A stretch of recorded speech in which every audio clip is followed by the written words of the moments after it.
সকলে ভালো আছো তো? বাহ, খুব সুন্দর। আচ্ছা বলো তো, তোমাদের কার কার গল্প শুনতে ভালো লাগে? তোমাদের প্রত্যেকের গল্প শুনতে ভালো লাগে? বাহ, খুব সুন্দর। আচ্ছা তাহলে বলো তো, আমাদের সব থেকে চালাক পশু কাকে বলা হয়? হ্যাঁ, কি বলছো? শেয়ালকে চালাক পশু বলা হয়, তাই না?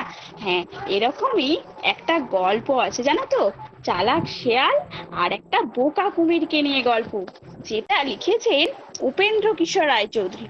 আচ্ছা, তোমরা উপেন্দ্র কিশোর রায়চৌধুরীকে চেনো তো সবাই? হ্যাঁ, তোমরা ছোটবেলায় পড়েছো ছোটদের ছোটদের ছেলেদের রামায়ণ, টুনটুনির কথা।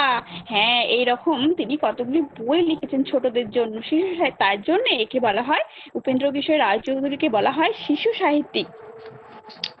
চলো, আজ তাহলে এই গল্পটা আমরা জেনে নিই। একদিন জানো তো, একটা বোকা কুমির আর একটা চালাক শেয়াল কি করেছিল জানো তো? তারা ফসল চাষ করেছিল। প্রথমে তারা চাষ করেছিল আলু। আচ্ছা বলো তো, আলু কোথায় হয়? তোমাদের মধ্যে কে বলতে পারবে? গাছের ওপরে হয় না গাছের নিচে হয়? কি বলছো? হ্যাঁ, গাছের নিচে হয়, তাই না? আচ্ছা, তোমাদেরকে যদি আলু দেওয়া হয়, আলু গাছটা যদি লাগানো হয়, তোমাদেরকে যদি বলা হয় তোমরা কোনটা নেবে, গাছের ওপরটা নেবে না গাছের নিচেটা নেবে? কি বলছো? তোমরা নিচেটা নেবে, তাই না?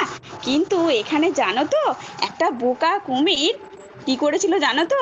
সে তো জানে না কোথায় আলু হয়, সে ভেবেছিল গাছের উপরেই হয়। তাই সে গাছের ওপরটা তাড়াতাড়ি করে সব কেটে নিয়ে চলে গেছে। গিয়ে গিয়ে ওর বউ তো, কুমিরের বউ তো খুব ওকে বকা দিয়েছে। দিয়ে তখন কুমির ভাবছে, আমি ঠকে গেলাম, ঠিক আছে দেখা যাবে। আর চালাক শেয়াল তো আলুগুলো সব নিয়ে নিয়েছে।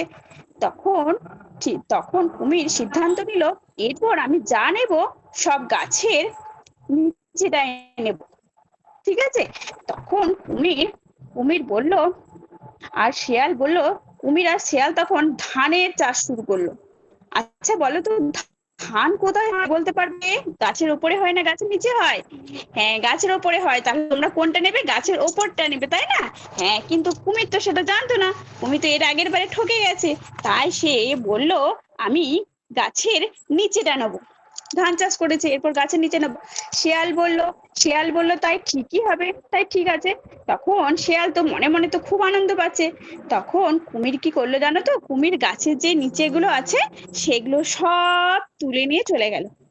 আর শেয়াল কি করলো? শেয়াল তো চালাক, শেয়াল যে গাছের উপরের অংশগুলো আছে, উপরে তো ধান হয়, সেই ধানগুলো তখন কেটে নিয়ে গেল। তখন বাড়ি গিয়ে কুমির তখনও তার বউয়ের কাছে বকা খেলো। এরপরও কুমির ঠকে গেল। এরপরে তারা সিদ্ধান্ত নিল, তারা আখের চাষ করবে।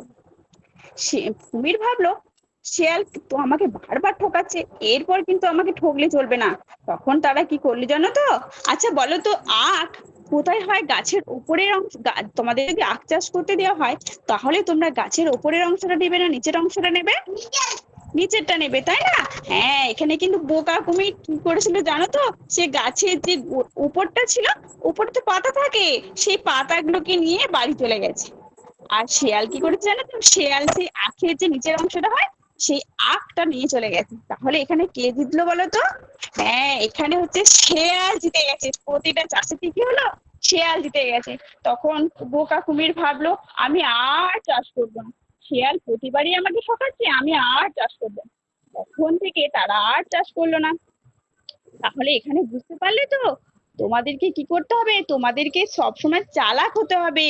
তোমরা যদি বোকা হও, তাহলে কিন্তু তোমাদের কুমিরের মতো অবস্থা হবে। বুঝতে পেরেছো? তাহলে বলো তো, কুমির কুমির আর শেয়াল প্রথমে কিসের চাষ করেছিল? হ্যাঁ, প্রথমে আলুর চাষ করেছিল। বাহ, খুব সুন্দর। আচ্ছা বলো তো, রুদ্রিক বলো তো, কুমির আর শেয়ালের মধ্যে কে বেশি চালাক ছিল?